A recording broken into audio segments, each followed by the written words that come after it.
ಸ್ನೇಹಿತರೆ, ಈ ವಿಡಿಯೋ ನೋಡ್ತಾ ಇರೋ ಪ್ರತಿಯೊಬ್ಬರಿಗೂ ನಮಸ್ಕಾರ. Welcome back to Shashi academy YouTube channel. ಇವತ್ತಿನ ದಿನ ನಾನು ಸಂಪೂರ್ಣ ಆಧುನಿಕ ಭಾರತದ ಇತಿಹಾಸ, ಮಾಡರ್ನ್ ಇಂಡಿಯನ್ ಹಿಸ್ಟ್ರಿ ಸಬ್ಜೆಕ್ಟಲ್ಲಿ ದಿ ಮೋಸ್ಟ್ ಇಂಪಾರ್ಟೆಂಟ್ ಟಾಪಿಕ್ ಆದಂತಹ ಭಾರತಕ್ಕೆ ಯುರೋಪಿಯನ್ನರ ಆಗಮನ, advent of Europeans to India ಎಂಬ ಒಂದು ಟಾಪಿಕ್ನ ತಂದಿದ್ದೀನಿ. ಇದು ಪಾರ್ಟ್ 1 ವಿಡಿಯೋ ಆಗಿರುತ್ತೆ. ಈ ವಿಡಿಯೋದಲ್ಲಿ ಪೋರ್ಚುಗೀಸರ ಬಗ್ಗೆ ಸಂಪೂರ್ಣವಾದಂತಹ ಮಾಹಿತಿಯನ್ನು ನೋಡೋಣ. ಪೋರ್ಚುಗೀಸರು ಭಾರತಕ್ಕೆ ಜಲಮಾರ್ಗವನ್ನು ಅನ್ವೇಷಣೆ ಮಾಡಿದ್ರು ಅಲ್ವಾ? ಏಕೆ ಜಲಮಾರ್ಗವನ್ನು ಕಂಡುಹಿಡಿದ್ರು ಅಂತ ಪರಿಸ್ಥಿತಿ ಪೋರ್ಚುಗೀಸರಿಗೆ ಯಾಕೆ ಬಂತು? ಕಾನ್ಸ್ಟಾಂಟಿನೋಪಲ್ ನಗರದ ಪತನ ಅಂದರೆ ಏನು? ಯಾವ ಒಂದು ಪೋರ್ಚುಗಲ್ ನಾವಿಕ ಭಾರತಕ್ಕೆ ಜಲಮಾರ್ಗವನ್ನು ಕಂಡುಹಿಡಿದ? ಯಾರೆಲ್ಲ ಪೋರ್ಚುಗಲ್ ವೈಸ್ರಾಯ್ಗಳು ಭಾರತಕ್ಕೆ ಬಂದಿದ್ರು? ಈ ಪೋರ್ಚುಗೀಸರ ಯಶಸ್ಸಿಗೆ ಕಾರಣಗಳು ಏನೇನು? ಇವರ ಅವನತಿಗೂ ಕಾರಣಗಳು ಏನೇನು? ಇವರು ಭಾರತಕ್ಕೆ ನೀಡಿದಂತಹ ಕೊಡುಗೆಗಳಾದರೂ ಏನು? ಹೀಗೆ ಪ್ರತಿಯೊಂದನ್ನು ಡೀಟೇಲ್ ಆಗಿ ಎಕ್ಸ್ಪ್ಲೇನ್ ಮಾಡ್ತೀನಿ ಅಂತ ಹೇಳ್ತಾ ಲೆಟ್ಸ್ ಬಿಗಿನ್. ಭಾರತಕ್ಕೆ ಯುರೋಪಿಯನ್ನರ ಆಗಮನ.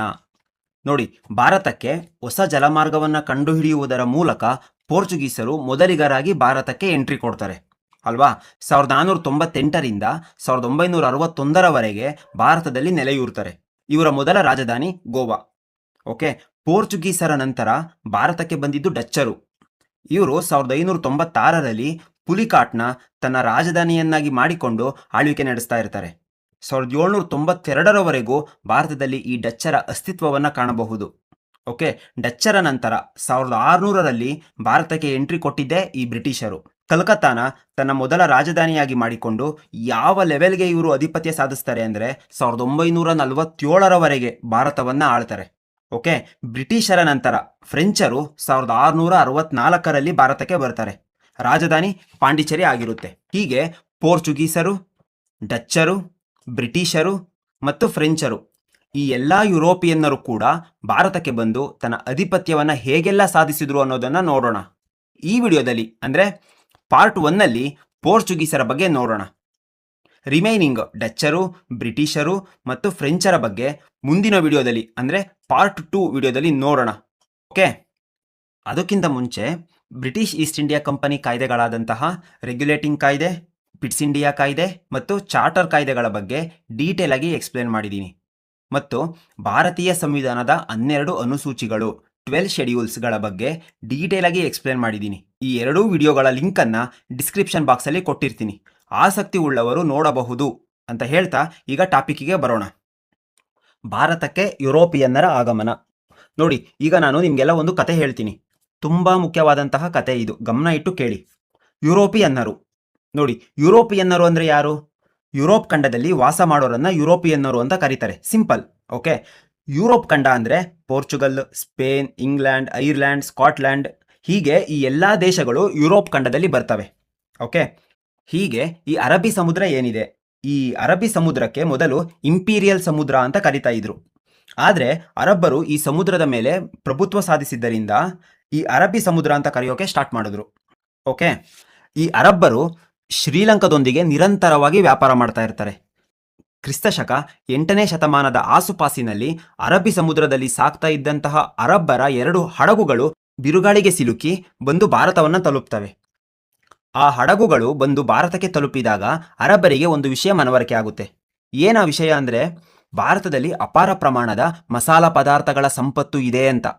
ಓಕೆ, ಭಾರತದಲ್ಲಿ ಸಿಗುವಂತಹ ಮಸಾಲ ಪದಾರ್ಥಗಳನ್ನು ವ್ಯಾಪಾರ ಮಾಡಿ ಅಪಾರ ಲಾಭ ಗಳಿಸಬಹುದು ಎಂದು ಮನವರಿಕೆ ಮಾಡಿಕೊಂಡಂತಹ ಈ ಅರಬ್ಬರು ಭಾರತಕ್ಕೆ ಬರೋದಕ್ಕೆ ಸ್ಟಾರ್ಟ್ ಮಾಡ್ತಾರೆ.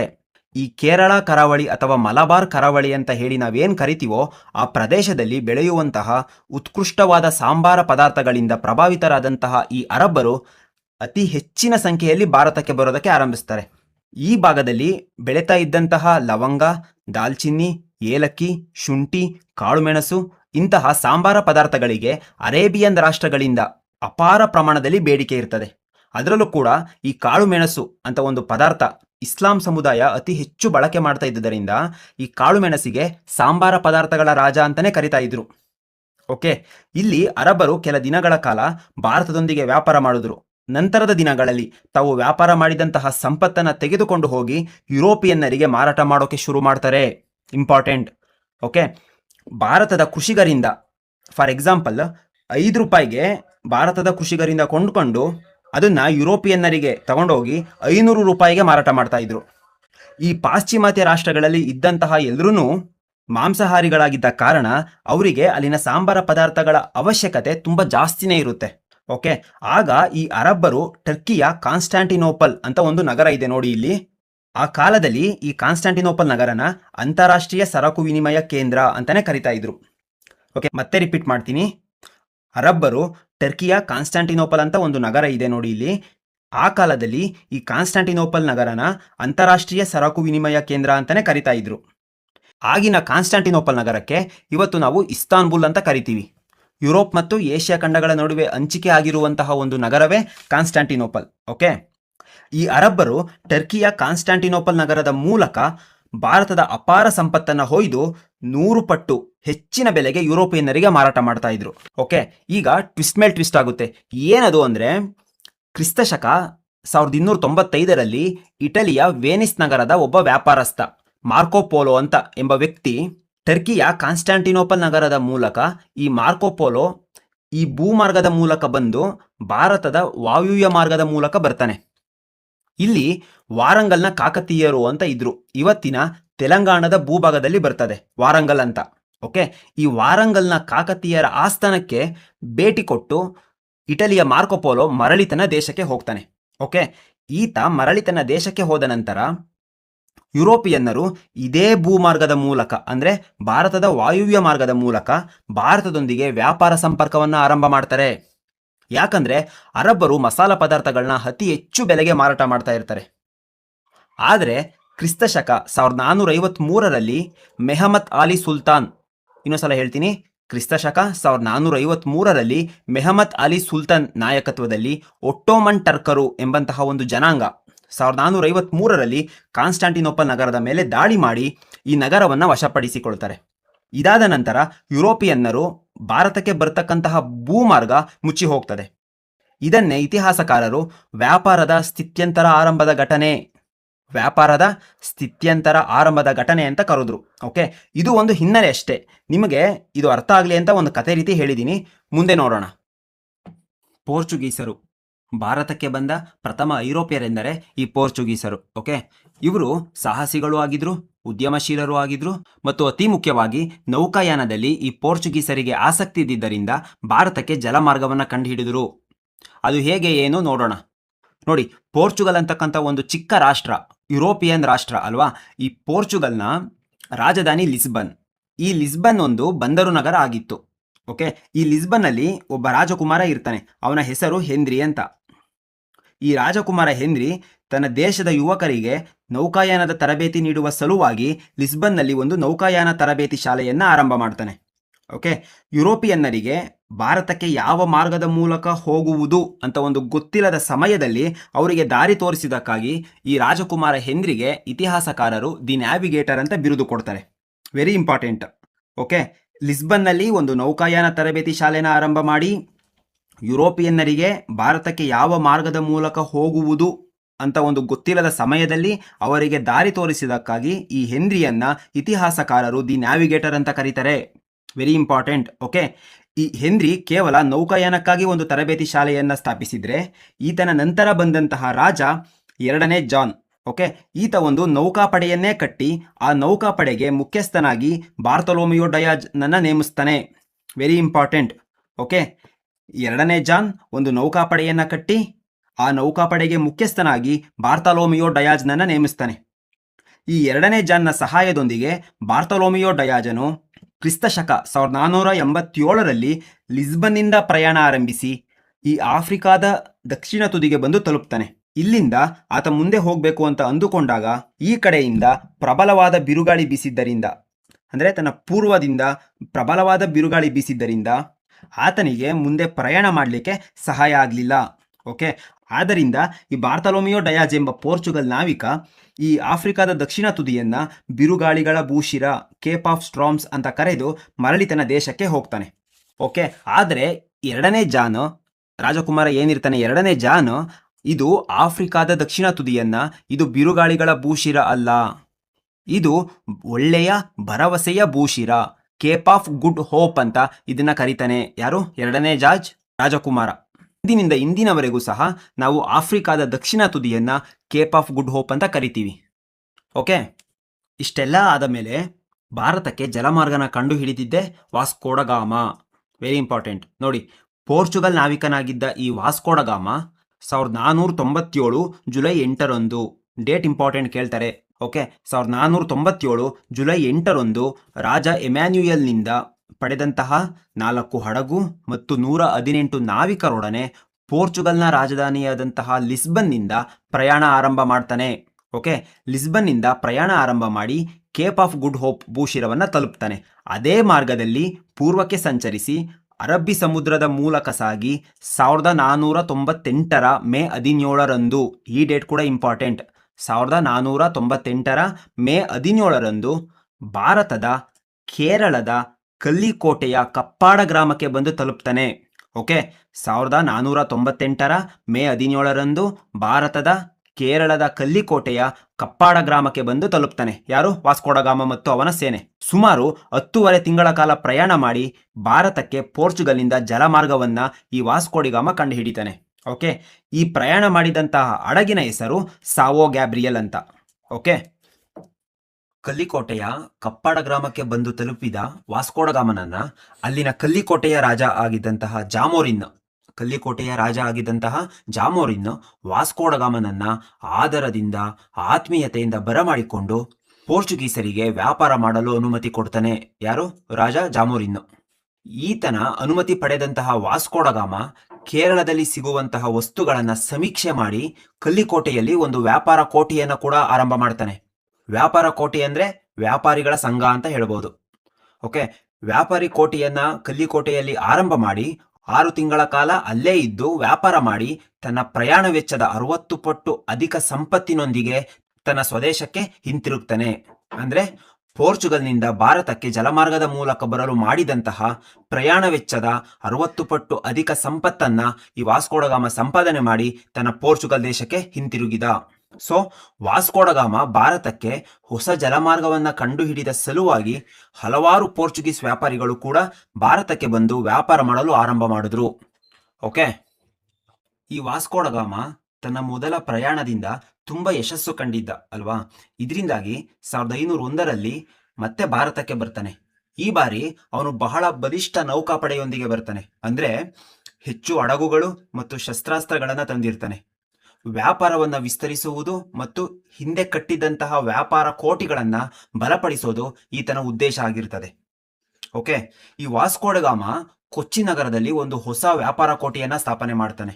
ಈ ವ್ಯಾಪಾರ ಕೋಟೆಯ ರಕ್ಷಣೆಗೆ ಒಂದು ಬಲಿಷ್ಠ ನೌಕಾಪಡೆಯನ್ನ ಶಾಶ್ವತವಾಗಿ ನೇಮಿಸಿ 1502ರಲ್ಲಿ ಮರಳಿ ತನ್ನ ದೇಶ ಆದಂತಹ ಪೋರ್ಚುಗಲ್ಗೆ ಹೋಗ್ತಾನೆ. ಬಹಳ ವರ್ಷಗಳ ನಂತರ ಪೋರ್ಚುಗಲ್ ರಾಜನು ವಾಸ್ಕೋಡಗಾಮನನ್ನ ಭಾರತದ ವೈಸ್ರಾಯಾಗಿ ನೇಮಕ ಮಾಡ್ತಾನೆ. ಇದರಿಂದಾಗಿ 1524ರಲ್ಲಿ 3ನೇ ಬಾರಿ ಭಾರತಕ್ಕೆ ಬಂದಂತಹ ವಾಸ್ಕೋಡಗಾಮ ತನ್ನ ಆರೋಗ್ಯ ತೀರಾ ಹದಗೆಟ್ಟಿದ್ದ ಕಾರಣ ಅದೇ ವರ್ಷ ಕೊಚ್ಚಿಯಲ್ಲಿ ನಿಧನ ಆಗ್ತಾನೆ. ಇಲ್ಲಿ ನೀವು ಈ ಇಮೇಜ್ ಅಲ್ಲಿ ನೋಡಬಹುದು, ವಾಸ್ಕೋಡಗಾಮನ ಪ್ರತಿಮೆ ಇದೆ. ಇದು ಪ್ರತಿಮೆ ಇರೋದು ಕೇರಳದ ಕೊಚ್ಚಿಯಲ್ಲಿ. ಕೇರಳದ ಕೊಚ್ಚಿ ನಗರ ವಾಸ್ಕೋಡಗಾಮನ ಜೀವನದಲ್ಲಿ ಬಹು ಮುಖ್ಯವಾದಂತಹ ಸ್ಥಳ. ಹೇಗೆ ಅಂದ್ರೆ 2ನೇ ಮತ್ತು 3ನೇ ಪ್ರಯಾಣಗಳಲ್ಲಿ ವಾಸ್ಕೋಡಗಾಮನು ಇಲ್ಲಿ ಬಂದು ವ್ಯಾಪಾರ ಕೋಟೆಯನ್ನು ಸ್ಥಾಪನೆ ಮಾಡ್ತಾನೆ ಮತ್ತು 1524ರಲ್ಲಿ ಇದೇ ಕೊಚ್ಚಿಯಲ್ಲಿ ನಿಧನ ಆಗ್ತಾನೆ ಅಲ್ವಾ. ಈ ಪ್ರತಿಮೆ ವಾಸ್ಕೋಡಗಾಮನ ಭಾರತದ ಪ್ರವಾಸ ಮತ್ತು ಸಮುದ್ರಯಾನಕ್ಕೆ ಮಾಡಿದಂತಹ ಕೊಡುಗೆಯನ್ನ ಸ್ಮರಿಸಲು ನಿರ್ಮಾಣ ಮಾಡಿದ್ದಾರೆ. ಕೊಚ್ಚಿಯಲ್ಲಿರುವ ಈ ಪ್ರತಿಮೆಯನ್ನ ನೋಡೋಕೆ ಹೋಗೋರು ವಾಸ್ಕೋಡಗಾಮನ ಸಾಹಸಗಳನ್ನ ನೆನಪಿಸಿಕೊಂಡು ಭಾರತದ ಸಮುದ್ರ ಯುಗದ ಆರಂಭವನ್ನ ಸ್ಮರಣೆ ಮಾಡ್ತಾರೆ. ಓಕೆ, ಇಷ್ಟು ಕೂಡ ವಾಸ್ಕೋಡಗಾಮನ ಬಗ್ಗೆ ಸಂಪೂರ್ಣ ಮಾಹಿತಿ ಅಂತ ಹೇಳ್ತಾ ನೆಕ್ಸ್ಟ್ ನೋಡೋಣ. ವಾಸ್ಕೋಡಗಾಮನ ನಂತರ 1500ರಲ್ಲಿ 13 ನೌಕೆಗಳ ಮುಖ್ಯಸ್ಥನಾಗಿ ಬಂದಂತಹ 2ನೇ ಪೋರ್ಚುಗಲ್ ನಾವಿಕ ಪೆಡ್ರೋ ಅಲ್ವರೇಜ್ ಕೆಬ್ರಾಲ್. ವಾಸ್ಕೋಡಗಾಮ ಭಾರತಕ್ಕೆ 1498ರಲ್ಲಿ ಬಂದ್ರೆ ಈ ಪೆಡ್ರೋ ಅಲ್ವರೇಜ್ ಕೆಬ್ರಾಲ್ 1500ರಲ್ಲಿ ಭಾರತಕ್ಕೆ ಬಂದಂತಹ 2ನೇ ಪೋರ್ಚುಗಲ್ ನಾವಿಕ. ಓಕೆ, ಈತ ಕಲ್ಲಿಕೋಟೆಯಲ್ಲಿ, ಕೊಚ್ಚಿನ್ನಲ್ಲಿ ಮತ್ತು ಕಣ್ಣನೂರುಗಳಲ್ಲಿ ವ್ಯಾಪಾರ ಕೋಟೆಗಳನ್ನು ಆರಂಭ ಮಾಡ್ತಾನೆ. ಅರಬ್ಬರಿಂದ ಪ್ರೇರೇಪಿತನಾದಂತಹ ಕಲ್ಲಿಕೋಟೆಯ ರಾಜ ಜಾಮೋರಿನ್ನನು ಪೋರ್ಚುಗೀಸರ ವಿರೋಧಿಯಾಗಿ ಕೊಚ್ಚಿಯ ಮೇಲೆ ದಾಳಿ ಮಾಡ್ತಾನೆ. ನೋಡಿ, ಈ ಕಲ್ಲಿಕೋಟೆಯ ರಾಜ ಜಾಮೋರಿನ್ ಪೋರ್ಚುಗೀಸರಿಗೆ ಅನುಮತಿ ಕೊಟ್ಟಿದ್ದು ವ್ಯಾಪಾರ ಮಾಡಿ ಅಂತ ಅಲ್ವಾ. ಆದ್ರೆ ಈಗ ಅರಬ್ಬರ ಮಾತನ್ನ ಕೇಳಿ ಪೋರ್ಚುಗೀಸರ ವಿರುದ್ಧವೇ ಕೊಚ್ಚಿ ಮೇಲೆ ದಾಳಿ ಮಾಡ್ತಾ ಇದ್ದಾನೆ. ಆದ್ರೆ ಈ ಘಟನೆ ಪೋರ್ಚುಗೀಸರಿಗೆ ಭೂ ಪ್ರದೇಶಗಳನ್ನ ಗೆಲ್ಲುವಂತೆ ಪ್ರೇರೇಪಣೆ ನೀಡುತ್ತೆ. ಈ ಪೆಡ್ರೋ ಅಲ್ವಾರೆಜ್ ಕೆಬ್ರಾಲನು ಕೊಚ್ಚಿ ರಾಜನ ನೆರವು ಪಡೆದು ಅರಬ್ಬರನ್ನ ಸೋಲುವಂತೆ ಮಾಡ್ತಾನೆ. ಓಕೆ, ನೆಕ್ಸ್ಟ್ ನೋಡೋಣ. ನೋಡಿ, ಪೋರ್ಚುಗೀಸರು ಮೊದಲು ಭಾರತಕ್ಕೆ ವ್ಯಾಪಾರಕ್ಕಾಗಿ ಬರ್ತಾ ಇದ್ರು ಅಲ್ವಾ. ಆದ್ರೆ ಪ್ರತಿ ವರ್ಷ ಹೊಸ ನೌಕಾದಳವನ್ನ ಕಳುಹಿಸುವುದಕ್ಕೆ ಪೋರ್ಚುಗೀಸರಿಗೂ ಕಷ್ಟ ಆಗ್ತಾ ಇತ್ತು. ಅದರಿಂದ ಪೋರ್ಚುಗೀಸರು ಕೈಗೊಂಡಂತಹ ತೀರ್ಮಾನದಂತೆ ಪ್ರತಿ 3 ವರ್ಷಕ್ಕೊಮ್ಮೆ ವೈಸ್ರಾಯ್ ಎಂದು ಕರೆಯುವ ಒಬ್ಬ ಪೋರ್ಚುಗೀಸ್ ಅಧಿಕಾರಿಯನ್ನ ಭಾರತಕ್ಕೆ ಕಳುಹಿಸಬೇಕು. ಅವನು 3 ವರ್ಷಗಳ ಕಾಲ ಭಾರತದಲ್ಲಿ ಪೋರ್ಚುಗೀಸ್ ಆಡಳಿತ ಮತ್ತು ವ್ಯಾಪಾರವನ್ನ ನೋಡಿಕೊಳ್ಳಬೇಕು ಅಂತ ತೀರ್ಮಾನ ಮಾಡಿಕೊಂಡ್ರು. ಓಕೆ, ಈ ತೀರ್ಮಾನದ ಪ್ರಕಾರ ಫ್ರಾನ್ಸಿಸ್ಕೋ ಡಿ ಅಲ್ಮಿಡಾ ಎಂಬಾತನನ್ನ ಮೊದಲ ವೈಸ್ರಾಯ್ ಆಗಿ ನೇಮಕ ಮಾಡಿದ್ರು. ಓಕೆ, 1505ರಲ್ಲಿ ಭಾರತಕ್ಕೆ ಮೊದಲ ಪೋರ್ಚುಗೀಸ್ ವೈಸ್ರಾಯ್ ಆಗಿ ಬಂದಂತಹ ಫ್ರಾನ್ಸಿಸ್ಕೋ ಡಿ ಅಲ್ಮಿಡನು ಭಾರತದ ಸಮುದ್ರದಲ್ಲಿ ಪ್ರಾಬಲ್ಯ ಸಾಧಿಸಲು ಯತ್ನಿಸುತ್ತಿದ್ದ. ಓಕೆ, ಈತ ಕಲ್ಲಿಕೋಟೆಯ ರಾಜ ಆಗಿದ್ದಂತಹ ಜಾಮೋರಿನ್, ಗುಜರಾತಿನ ರಾಜ ಮತ್ತು ಈಜಿಪ್ಟ್ ಸುಲ್ತಾನರನ್ನ ಡಿಯು ಬಳಿ ನೌಕಾ ಕದನದಲ್ಲಿ ಸೋಲಿಸ್ತಾನೆ. ಹಾಗೆ ಈ ಅಲ್ಮಿಡನು ವ್ಯಾಪಾರ ಕ್ಷೇತ್ರದಲ್ಲೂ ಹೆಚ್ಚು ಗಮನ ಕೊಡ್ತಾನೆ.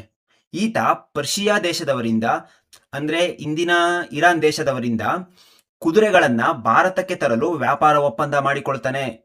ಓಕೆ, ಈ ವ್ಯಾಪಾರದಿಂದ ಪೋರ್ಚುಗೀಸರು ಬಹಳ ಲಾಭ ಗಳಿಸ್ತಾರೆ. ಹಾಗೆಯೇ ಇನ್ನೊಂದು ವೆರಿ ಇಂಪಾರ್ಟೆಂಟ್ ಪಾಯಿಂಟ್ ಏನಂದ್ರೆ, ಈ ಫ್ರಾನ್ಸಿಸ್ಕೋ ಡಿ ಅಲ್ಮಿಡನ ಯೋಚನೆ ಏನಿತ್ತು ಅಂದ್ರೆ, ನಾವು ಸಮುದ್ರವನ್ನ ಕಂಟ್ರೋಲ್ ಮಾಡಿದ್ರೆ ಭಾರತದಲ್ಲಿ ವ್ಯಾಪಾರ ಮತ್ತು ಆಳ್ವಿಕೆಯನ್ನ ಕಂಟ್ರೋಲ್ ಮಾಡಬಹುದು ಅಂತ ಯೋಚನೆ ಮಾಡ್ತಾನೆ. ಅಂದ್ರೆ ಭೂಮಿಯ ಮೇಲಿನ ಆಳ್ವಿಕೆಗಿಂತ ಸಮುದ್ರದ ಮೇಲಿನ ಆಳ್ವಿಕೆಯೇ ಮುಖ್ಯವಾದದ್ದು ಅಂತ ನಂಬಿದ್ದಂತಹ ಈ ಫ್ರಾನ್ಸಿಸ್ಕೋ ಡಿ ಅಲ್ಮಿಡನು ನೀಲಿ ಜಲನೀತಿ, ಬ್ಲೂ ವಾಟರ್ ಪಾಲಿಸಿನ ಜಾರಿಗೆ ತರ್ತಾನೆ. ವೆರಿ ಇಂಪಾರ್ಟೆಂಟ್ ಇದು. ಫ್ರಾನ್ಸಿಸ್ಕೋ ಡಿ ಅಲ್ಮಿಡನು ನೀಲಿ ಜಲನೀತಿ, ಬ್ಲೂ ವಾಟರ್ ಪಾಲಿಸಿನ ಜಾರಿಗೆ ತರ್ತಾನೆ. ನೆಕ್ಸ್ಟ್ ನೋಡೋಣ, ಅಲ್ಫೆನ್ಸೋ ಡಿ ಅಲ್ಬುಕರ್ಕ್. ನೋಡಿ, ಈ ಫ್ರಾನ್ಸಿಸ್ಕೋ ಡಿ ಅಲ್ಮಿಡನ ನಂತರ ಅಲ್ಫೆನ್ಸೋ ಡಿ ಅಲ್ಬುಕರ್ಕ್ ಎಂಬಾತನನ್ನ 2ನೇ ವೈಸ್ರಾಯ್ ಆಗಿ ನೇಮಕ ಮಾಡ್ತಾರೆ. ಈತ ಬಹಳ ಶಕ್ತಿಶಾಲಿಯಾಗಿದ್ದ, ಚತುರನಾಗಿದ್ದ ಮತ್ತು ದೂರದೃಷ್ಟಿ ಉಳ್ಳಂತಹ ನಾಯಕನಾಗಿದ್ದ. ಯಾರು? ಈ ಅಲ್ಫೆನ್ಸೋ ಡಿ ಅಲ್ಬುಕರ್ಕ್. ಓಕೆ, ಈತನ ಕಾಲದಲ್ಲಿ ಪೋರ್ಚುಗೀಸರು ಭಾರತದಲ್ಲಿ ತಮ್ಮ ಅಧಿಕಾರವನ್ನ ದೃಢಪಡಿಸಿಕೊಳ್ತಾರೆ. ಈ ಅಲ್ಫೆನ್ಸೋ ಡಿ ಅಲ್ಬುಕರ್ಕ್ನನ್ನ ಎಲ್ಲಾ ವೈಸ್ರಾಯ್ಗಳಲ್ಲೇ ಶ್ರೇಷ್ಠ ವೈಸ್ರಾಯ್ ಅಂತ ಕರೀತಾರೆ. ಓಕೆ, ಈ ಅಲ್ಫೆನ್ಸೋ ಡಿ ಅಲ್ಬುಕರ್ಕ್ ವ್ಯಾಪಾರ ಮಾಡುವುದರ ಜೊತೆಗೆ ಭಾರತದಲ್ಲಿ ರಾಜಕೀಯ ಮತ್ತು ಸೈನಿಕ ಆಳ್ವಿಕೆಯನ್ನ ಸ್ಥಾಪನೆ ಮಾಡ್ತಾನೆ. ಕೋಟೆಗಳನ್ನ ಕಟ್ಟಿಸ್ತಾನೆ. ಸ್ಥಳೀಯ ರಾಜರ ಮೇಲೆ ಪ್ರಭಾವ ಬೀರಿ ಬಂದರುಗಳನ್ನ ವಶಪಡಿಸಿಕೊಳ್ತಾನೆ. ಇದರಿಂದಾಗಿ ಈತನನ್ನ, ಅಂದ್ರೆ ಅಲ್ಫೆನ್ಸೋ ಡಿ ಅಲ್ಬುಕರ್ಕ್ನ, ಭಾರತದಲ್ಲಿನ ಪೋರ್ಚುಗೀಸ್ ಸಾಮ್ರಾಜ್ಯದ ನಿಜವಾದ ನಿರ್ಮಾಪಕ ಅಂತ ಕರೀತಾರೆ. Very important. Okay, Alphonso D ಅಲ್ಬುಕರ್ಕ್ನ ಭಾರತದಲ್ಲಿನ ಪೋರ್ಚುಗೀಸ್ ಸಾಮ್ರಾಜ್ಯದ ನಿಜವಾದ ನಿರ್ಮಾಪಕ ಅಂತ ಕರೀತಾರೆ. ಓಕೆ, ಈ ಅಲ್ಫೆನ್ಸೋ ಡಿ ಅಲ್ಬುಕರ್ಕ್ ಕೇವಲ ವ್ಯಾಪಾರ ಮಾಡೋಕೆ ಬಂದವನಲ್ಲ, ಈತನಿಗೆ ದೂರದೃಷ್ಟಿ ಇತ್ತು. ಈತ ಭಾರತದ ಕರಾವಳಿಗಳಲ್ಲಿ ಒಂದು ಶಾಶ್ವತವಾದಂತಹ ಪೋರ್ಚುಗೀಸ್ ಆಳ್ವಿಕೆನ ನಿರ್ಮಾಣ ಮಾಡಬೇಕು ಅನ್ನೋ ಒಂದು ಉದ್ದೇಶದಿಂದ ಕೆಲಸ ಮಾಡ್ತಿದ್ದ. ಓಕೆ, ಈತನ ಸಾಧನೆಗಳೇನೇನು ಅಂತ ನೋಡೋಣ. ಈ ಅಲ್ಫೆನ್ಸೋ ಡಿ ಅಲ್ಬುಕರ್ಕನು 1510ರಲ್ಲಿ ಬಿಜಾಪುರದ ಸುಲ್ತಾನನಾಗಿದ್ದ ಯೂಸುಫ್ ಆದಿಲ್ ಶಾನ ಆಳ್ವಿಕೆಯಲ್ಲಿದ್ದ ಗೋವಾ ನಗರವನ್ನ ಗೆಲ್ತಾನೆ. ಇದಾದ ಬಳಿಕ ಗೋವಾ ಪೋರ್ಚುಗೀಸರ ರಾಜಧಾನಿ ಆಗುತ್ತೆ ಮತ್ತು ಮುಖ್ಯ ಆಡಳಿತ ಕೇಂದ್ರ ಕೂಡ ಆಗುತ್ತೆ ಗೋವಾ. ವೆರಿ ಇಂಪಾರ್ಟೆಂಟ್ ಇದು. ಇಲ್ಲಿ ಪೋರ್ಚುಗೀಸರು ಕೋಟೆಗಳನ್ನ, ದೇವಾಲಯಗಳನ್ನ ಮತ್ತು ವ್ಯಾಪಾರ ಕೇಂದ್ರಗಳನ್ನ ನಿರ್ಮಾಣ ಮಾಡ್ತಾರೆ. ಈ ಅಲ್ಫೆನ್ಸೋ ಡಿ ಅಲ್ಬುಕರ್ಕ್ ಕೇವಲ ಭಾರತದಲ್ಲಷ್ಟೇ ಅಲ್ಲ, ಏಷಿಯಾದ ಇತರ ಭಾಗಗಳಲ್ಲೂ ತನ್ನ ಪ್ರಭಾವವನ್ನ ವಿಸ್ತರಣೆ ಮಾಡ್ತಾ ಹೋಗ್ತಾನೆ. ಈತ ಮಲಕ್ಕಾ, ಅಂದ್ರೆ ಈಗಿನ ಮಲೇಷಿಯಾ ಹಾಗೂ ಸಾಂಬಾರ್ ದ್ವೀಪಗಳನ್ನ ಗೆದ್ದು ಅಲ್ಲಿ ದೃಢವಾದಂತಹ ಕೋಟೆಗಳನ್ನ ನಿರ್ಮಿಸ್ತಾನೆ. ಇದರಿಂದಾಗಿ ಪೋರ್ಚುಗೀಸರು ಪೂರ್ವ ಏಷ್ಯಾದ ವ್ಯಾಪಾರ ಮಾರ್ಗಗಳನ್ನ ಕಂಡುಕೊಳ್ಳಲು ಸಾಧ್ಯ ಆಗುತ್ತೆ. ಓಕೆ, ಹಾಗೆಯೇ ಈ ಅಲ್ಫೆನ್ಸೋ ಡಿ ಅಲ್ಬುಕರ್ಕ್ ತುಂಬಾ ಬುದ್ಧಿವಂತ ಆಡಳಿತಗಾರ. ಈತ ಅಲ್ಲಿ ಇದ್ದಂತಹ ಸ್ಥಳೀಯ ರಾಜರ ಬೆಂಬಲ ಪಡೆದು ಹಿಂದೂಗಳನ್ನ ಸರ್ಕಾರ ಮತ್ತು ಸೇನೆಯ ಹುದ್ದೆಗಳಲ್ಲಿ ನೇಮಕ ಮಾಡ್ಕೋತಾನೆ. ಹಾಗೆಯೇ ಅವರ ಮಕ್ಕಳಿಗಾಗಿ ಶಾಲೆಗಳನ್ನ ಆರಂಭ ಮಾಡ್ತಾನೆ. ಗ್ರಾಮ ಪಂಚಾಯಿತಿಗಳ ವ್ಯವಸ್ಥೆಯನ್ನ ಸುಧಾರಣೆ ತರ್ತಾನೆ. ಇದರಿಂದಾಗಿ ಜನರ ವಿಶ್ವಾಸವನ್ನ ಗಳಿಸ್ತಾನೆ. ಇಷ್ಟಲ್ಲದೆ ಈ ಅಲ್ಫೆನ್ಸೋ ಡಿ ಅಲ್ಬುಕರ್ಕ್ ಸಾಮಾಜಿಕ ಸುಧಾರಣೆಯತ್ತಲೂ ಗಮನ ಕೊಡ್ತಾನೆ. ಹೇಗೆ ಅಂದ್ರೆ, ಈತ ಸತಿ ಪದ್ಧತಿ, ಪರದಾ ಪದ್ಧತಿ ಮತ್ತು ಬಾಲ್ಯ ವಿವಾಹಗಳನ್ನ ನಿಷೇಧ ಮಾಡ್ತಾನೆ. ಏನಿದು ಸತಿ ಪದ್ಧತಿ? ನೋಡಿ, ಸತಿ ಪದ್ಧತಿ ಅಂದ್ರೆ ಪತಿ ಅಂದ್ರೆ ಗಂಡ ಸತ್ತ ನಂತರ ಆತನ ಹೆಂಡತಿ ಬೆಂಕಿಗೆ ಹಾರುವುದನ್ನ ಸತಿ ಪದ್ಧತಿ ಅಂತ ಕರೀತಾರೆ. ಪರದಾ ಪದ್ಧತಿ ಅಂದ್ರೆ ಮಹಿಳೆಯರ ಮುಖ ಕಾಣದ ಹಾಗೆ ಮುಚ್ಚಿಡುವ ಪದ್ಧತಿಯನ್ನ ಪರದಾ ಪದ್ಧತಿ ಅಂತ ಕರೀತಾರೆ. ಓಕೆ, ಹೀಗೆ ಅಲ್ಫೆನ್ಸೋ ಡಿ ಅಲ್ಬುಕರ್ಕನು ಸತಿ ಪದ್ಧತಿ, ಪರದಾ ಪದ್ಧತಿ ಮತ್ತು ಬಾಲ್ಯ ವಿವಾಹವನ್ನ ಸಂಪೂರ್ಣವಾಗಿ ನಿಷೇಧ ಮಾಡ್ತಾನೆ. ವೆರಿ ಇಂಪಾರ್ಟೆಂಟ್ ಇದು. ಈ ಅಲ್ಬುಕರ್ಕನ ಈ ಒಂದು ಕ್ರಮ ಆಗಿನ ಕಾಲದಲ್ಲಿ ಬಹಳ ಧೈರ್ಯವಾದ ಮತ್ತು ಪ್ರಗತಿಪರ ಕ್ರಮ ಅಂತಾನೆ ಹೇಳ್ಬೋದು. ಓಕೆ, ಇಷ್ಟೆಲ್ಲ ಈತನ ಸಾಧನೆಗಳಿಂದಾಗಿ ಈ ಅಲ್ಫೆನ್ಸೋ ಡಿ ಅಲ್ಬುಕರ್ಕ್ನ ಭಾರತದ ನಿಜವಾದ ಪೋರ್ಚುಗೀಸ್ ಸಾಮ್ರಾಜ್ಯದ ನಿರ್ಮಾಪಕ ಅಂತ ಕರೀತಾ ಇದ್ರು. ಈತನು ತನ್ನ ಜೀವನದ ಕೊನೆವರೆಗೂ ಪೋರ್ಚುಗೀಸ್ ಸಾಮ್ರಾಜ್ಯವನ್ನ ಬಲಪಡಿಸೋಕೆ ಶ್ರಮ ಪಡ್ತಾ ಇರ್ತಾನೆ. ಕೊನೆಗೆ ಅಂದ್ರೆ 1515ರ ಡಿಸೆಂಬರ್ 16ರಂದು ಗೋವಾದಲ್ಲಿಯೇ ಈ ಅಲ್ಫೆನ್ಸೋ ಡಿ ಅಲ್ಬುಕರ್ಕ್ ನಿಧನ ಆಗ್ತಾನೆ. ಆದ್ರೆ ಇವನ ಮರಣದ ನಂತರವೂ ಈತನ ನೀತಿಗಳು ಪೋರ್ಚುಗೀಸ್ ಆಡಳಿತದಲ್ಲಿ ಮುಂದುವರಿಯುತ್ತದೆ. ಓಕೆ, ನೆಕ್ಸ್ಟ್ ನೋಡೋಣ. ಭಾರತದಲ್ಲಿ ಪೋರ್ಚುಗೀಸರ ಯಶಸ್ಸಿಗೆ ಕಾರಣಗಳು ಏನೇನು ಅಂತ ನೋಡೋದಾದ್ರೆ, ಆರಂಭದಲ್ಲಿ ಪೋರ್ಚುಗೀಸರಿಗೆ ಪೈಪೋಟಿ ಒಡ್ಡುವ ವಿದೇಶಿಯರು ಯಾರೂ ಇರಲಿಲ್ಲ. ಹೌದಲ್ವಾ? ನೋಡಿ, ಪೋರ್ಚುಗೀಸರು ಮೊದಲು ಯುರೋಪಿಯನ್ನರು ಭಾರತಕ್ಕೆ ಬಂದದ್ದು. ವಾಸ್ಕೋಡಗಾಮ 1498ರಲ್ಲೇ ಭಾರತಕ್ಕೆ ಜಲಮಾರ್ಗವನ್ನ ಕಂಡುಹಿಡಿಯುವುದರ ಮೂಲಕ ಪೋರ್ಚುಗೀಸರು ಮೊದಲಿಗರಾಗಿ ಭಾರತಕ್ಕೆ ಬಂದರು.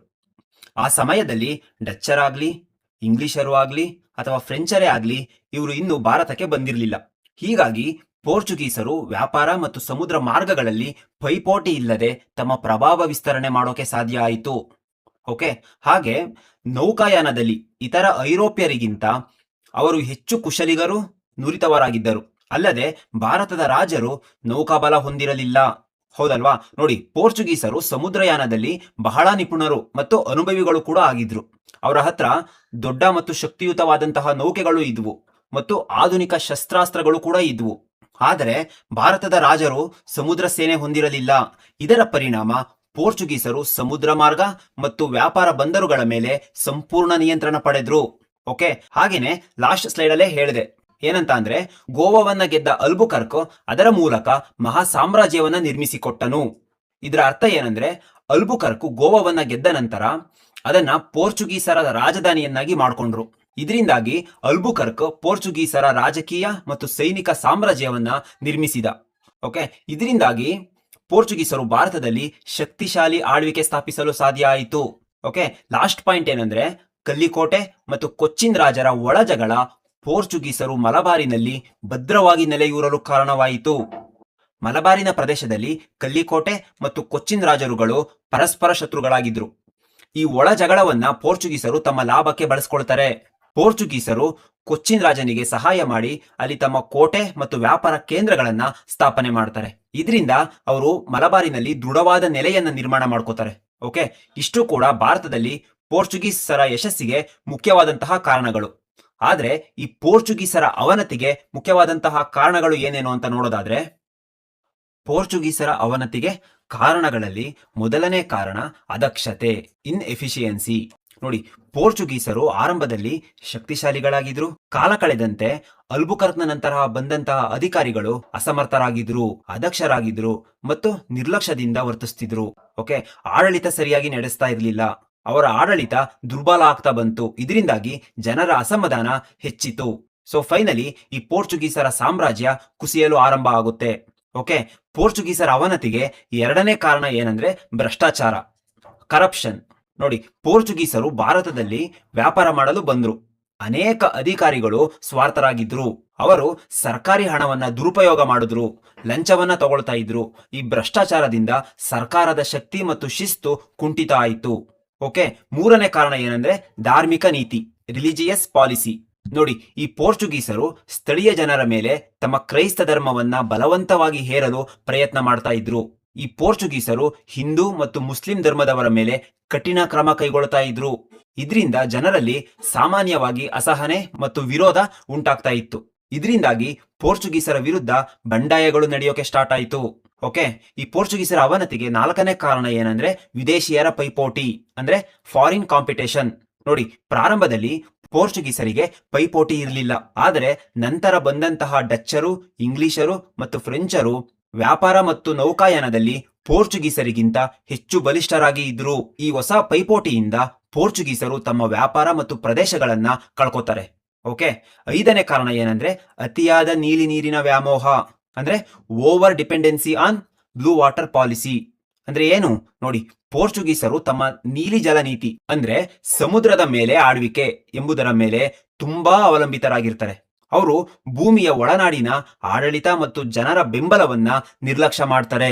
ಸಮುದ್ರದ ಮೇಲಿನ ಪ್ರಭಾವ ಇದ್ರೂ ಕೂಡ ಒಳನಾಡಿನಲ್ಲಿ ಅವರ ಶಕ್ತಿ ದುರ್ಬಲ ಆಗ್ತದೆ. ಇದರಿಂದ ಅವರ ಸಾಮ್ರಾಜ್ಯ ನಿಧಾನವಾಗಿ ಕುಸಿಯೋಕೆ ಆರಂಭ ಆಗುತ್ತೆ. ಓಕೆ. ಪೋರ್ಚುಗೀಸ್ ಸಾಮ್ರಾಜ್ಯದ ಅವನತಿ ಆಗಲು ಇವೆಲ್ಲ ಪ್ರಮುಖವಾದಂತಹ ಕಾರಣಗಳು. ಓಕೆ, ನೆಕ್ಸ್ಟ್ ನೋಡೋಣ. ಭಾರತಕ್ಕೆ ಪೋರ್ಚುಗೀಸರ ಕೊಡುಗೆಗಳು. ಭಾರತಕ್ಕೆ ಪೋರ್ಚುಗೀಸರು ನೀಡಿದಂತಹ ಕೊಡುಗೆಗಳು ಏನೇನು ಅಂತ ನೋಡೋದಾದ್ರೆ, ಹೊಸ ಶಾಲಾ ಕಾಲೇಜುಗಳನ್ನು ಸ್ಥಾಪಿಸುವ ಮೂಲಕ ಶಿಕ್ಷಣ ಪ್ರಸಾರ, ಮುದ್ರಣ ಯಂತ್ರವನ್ನು ಮೊದಲಿಗೆ ಗೋವಾದಲ್ಲಿ ಸ್ಥಾಪಿಸಿ ಹೊಸ ವಿಚಾರಗಳ ವಿನಿಮಯಕ್ಕೆ ಅವಕಾಶ ನೀಡಿದರು. ಅಂದ್ರೆ ಏನು, ಪೋರ್ಚುಗೀಸರು ಭಾರತದಲ್ಲಿ ಶಿಕ್ಷಣದ ಮಹತ್ವವನ್ನು ಅರಿತುಕೊಂಡು ಹಲವು ಶಾಲೆಗಳು ಮತ್ತು ಕಾಲೇಜುಗಳನ್ನು ವಿಶೇಷವಾಗಿ ಗೋವಾದಲ್ಲಿ ಆರಂಭ ಮಾಡ್ತಾರೆ. ಈ ಪೋರ್ಚುಗೀಸರು ಗೋವಾದಲ್ಲಿ 1556ರಲ್ಲೇ ಮುದ್ರಣ ಯಂತ್ರವನ್ನು ಮೊದಲ ಬಾರಿಗೆ ಭಾರತಕ್ಕೆ ಪರಿಚಯ ಮಾಡ್ತಾರೆ. ಇದರಿಂದ ಪುಸ್ತಕಗಳು ಮತ್ತು ಧಾರ್ಮಿಕ ಗ್ರಂಥಗಳು ಮುದ್ರಣಗೊಂಡು ಹೊಸ ವಿಚಾರಗಳು ಮತ್ತು ಜ್ಞಾನ ಜನರ ಮಧ್ಯೆ ಹರಡೋಕೆ ಸಾಧ್ಯ ಆಗುತ್ತೆ. ಇದು ಭಾರತದಲ್ಲಿ ಮುದ್ರಣ ಯುಗದ ಆರಂಭ ಅಂತಾನೆ ಹೇಳ್ಬೋದು. ಓಕೆ, ನೆಕ್ಸ್ಟ್ ಕೊಡುಗೆ ಏನಂದ್ರೆ ಉದಾರವಾದ ಕ್ರೈಸ್ತ ಧರ್ಮ ಮತ್ತು ನೂತನ ಭಾವನೆಗಳು, ಆಚಾರ ವಿಚಾರಗಳು, ಹೊಸ ಚರ್ಚ್, ಕೋಟೆಗಳ ನಿರ್ಮಾಣದಲ್ಲಿ ಹೊಸ ಕಲೆಯ ಉಗಮ, ಭಾರತೀಯ ಭಾಷೆಗಳ ಬೆಳವಣಿಗೆಗೆ ಅವಕಾಶ ಕಲ್ಪಿಸಿದರು. ಅಂದ್ರೆ ಪೋರ್ಚುಗೀಸರು ತಮ್ಮ ಜೊತೆಗೆ ಕ್ರೈಸ್ತ ಧರ್ಮದ ಮಾನವೀಯ ಮತ್ತು ಉದಾರ ಮೌಲ್ಯಗಳನ್ನ ತಂದ್ರು. ಓಕೆ, ಈ ಪೋರ್ಚುಗೀಸರಿಂದ ಭಾರತಕ್ಕೆ ಪಾಶ್ಚಾತ್ಯ ಸಂಸ್ಕೃತಿ, ವಸ್ತ್ರ, ಆಹಾರ ಪದ್ಧತಿ, ಕಟ್ಟಡ ಶೈಲಿ ಮುಂತಾದ ಹೊಸ ಅಂಶಗಳು ಕೂಡ ಪರಿಚಯ ಆದವು. ಹೌದಲ್ವಾ? ಫಾರ್ ಎಕ್ಸಾಂಪಲ್, ಇವರು ನಿರ್ಮಿಸಿದಂತಹ ಚರ್ಚ್ಗಳು ಮತ್ತು ಕೋಟೆಗಳಲ್ಲಿ ಹೊಸ ಯುರೋಪಿಯನ್ ಶೈಲಿಯ ಕಲೆಯನ್ನ ನಾವು ನೋಡಬಹುದು. ಉದಾಹರಣೆಗೆ ಗೋವಾದ ಬಾಮ್ ಜೀಸಸ್ ಬಸಿಲಿಕಾ ಚರ್ಚ್ ಅನ್ನ ನಾವು ಯುರೋಪಿಯನ್ ಶೈಲಿಯಲ್ಲಿ ನೋಡಬಹುದು. ಓಕೆ, ಇದಲ್ಲದೆ ಪೋರ್ಚುಗೀಸರು ಕೊಂಕಣಿ, ಮರಾಠಿ, ಗುಜರಾತಿ, ಬಂಗಾಳಿ ಮತ್ತು ಕನ್ನಡ ಭಾಷೆಗಳ ಅಭಿವೃದ್ಧಿಗೆ ಕೂಡ ಸಹಕರಿಸಿದ್ದಾರೆ. ಇದರಿಂದಾಗಿಯೇ ಭಾರತೀಯ ಭಾಷೆಗಳಲ್ಲಿ ಹೊಸ ಪದಗಳು ಮತ್ತು ಹೊಸ ಸಂಸ್ಕೃತಿಯ ಪ್ರಭಾವ ಕಂಡುಬಂದಿರೋದು. ಓಕೆ, ಇಷ್ಟು ಕೂಡ ಪೋರ್ಚುಗೀಸರು ಭಾರತಕ್ಕೆ ನೀಡಿದಂತಹ ಕೊಡುಗೆಗಳು. ಓಕೆ, ಇಷ್ಟು ಕೂಡ ಪೋರ್ಚುಗೀಸರ ಬಗ್ಗೆ ಸಂಪೂರ್ಣ ಮಾಹಿತಿ ಆಗಿರುತ್ತೆ. ಮುಂದಿನ ವಿಡಿಯೋದಲ್ಲಿ ಡಚ್ಚರ ಬಗ್ಗೆ, ಬ್ರಿಟಿಷರ ಬಗ್ಗೆ ಮತ್ತು ಫ್ರೆಂಚರ ಬಗ್ಗೆ ಸಂಪೂರ್ಣವಾಗಿ ನೋಡೋಣ ಅಂತ ಹೇಳ್ತಾ, ಇಲ್ಲಿವರೆಗೂ ಈ ವಿಡಿಯೋ ನೋಡಿದಂತಹ ಪ್ರತಿಯೊಬ್ಬರಿಗೂ ಧನ್ಯವಾದ ಹೇಳ್ತಾ, ಮುಂದಿನ ವಿಡಿಯೋದಲ್ಲಿ ಸಿಗೋವರೆಗೂ ಬಾಯ್, ಟೇಕ್ ಕೇರ್.